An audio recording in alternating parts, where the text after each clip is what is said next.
আসসালামু আলাইকুম গাইজ, আপনারা সবাই জানেন যে সাতক্ষীরা স্বনামধন্য একটি Chinese restaurant lake view cafe and restaurant সাতক্ষীরার মধ্যে খুবই নামকরা একটি প্রতিষ্ঠান। তুফান কোম্পানি লিমিটেডের খুবই জনপ্রিয় একটা প্রতিষ্ঠান। সো এই প্রতিষ্ঠান সম্পর্কে গত বছর থেকে শুরু করে এখনো পর্যন্ত যারা অনেক দুর্নাম রটাইছিল, কিন্তু একটা জিনিস বোঝা উচিত, ইসরায়েলি পণ্য বিক্রি শুধু আমাদের এই প্রতিষ্ঠান বিক্রি করে তা কিন্তু নয়।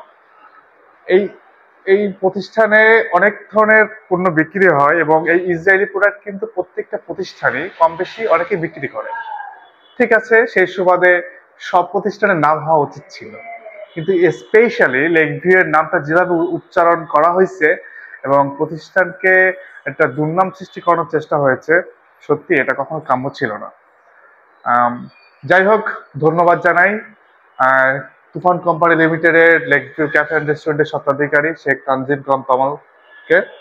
তিনি ফিলিস্তিনের নিপীড়িত নির্যাতিত মানুষের প্রতি ভালোবাসা এবং দেখিয়ে তার প্রতিষ্ঠান থেকে সমস্ত ইসরায়েল পণ্য বিক্রির সিদ্ধান্ত বন্ধ করার সিদ্ধান্ত গ্রহণ করেছে, সাধুবাদ জানাই।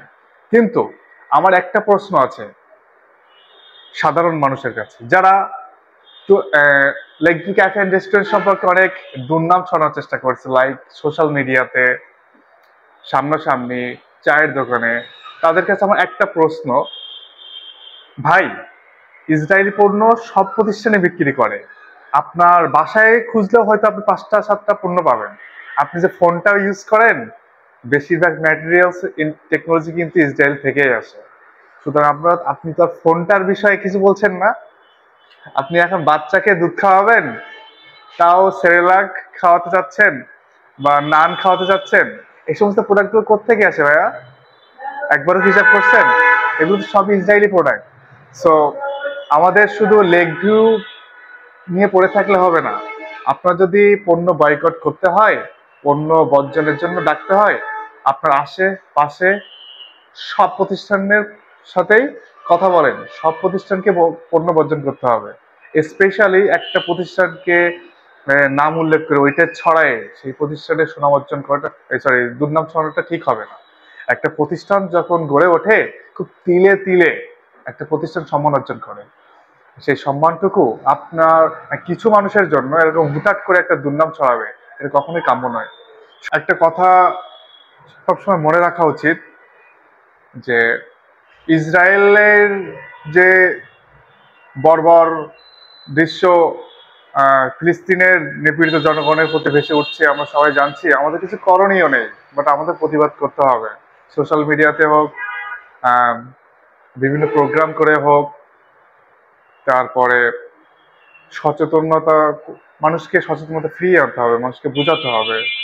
বিভিন্ন অনলাইন অ্যাক্টিভিস্ট আছে যারা এই সমস্ত প্রোগ্রাম অ্যারেঞ্জ করতেছে, তো তাদের সাথে আমরা কথা বলে একটা প্রোগ্রাম অ্যারেঞ্জ করে এই বিষয়ে আমরা মিছিল বের করতে পারি, বিক্ষোভ করতে পারি, স্বাভাবিক। বাট নির্দিষ্ট কোনো ব্যক্তি বা কোনো প্রতিষ্ঠানের নামে এভাবে বদনাম ছড়ানোটা ঠিক হবে না। আমি যদি কারো মনে কষ্ট দিয়ে থাকি, আন্তরিকভাবে ক্ষমা প্রার্থী। তবে আমি শুধু আমার দিক থেকে যেটা মনে হলো যে স্পেশালি শুধু লেক ভিউকে দোষারোপ বা দুর্নাম ছড়ানোর চেষ্টা করবেন না, কারণ তারাও দিন শেষে মুসলমান, আমরাও মুসলমান। ফিলিস্তিনের মানুষের প্রতি ভালোবাসা দেখে তারাও পণ্য বর্জন করেছে, আমরা পণ্য বর্জন করেছি, বিক্রির সিদ্ধান্ত বন্ধ করেছি। তো আপনাদের সবার কাছে অনুরোধ, বিষয়টা একটু সেইভাবে দেখবেন। আর দিন শেষে সবাই আমরা ফিলিস্তিনের মানুষের জন্য দোয়া করব, তাদের প্রতি ভালোবাসা রইল। আসসালামু আলাইকুম।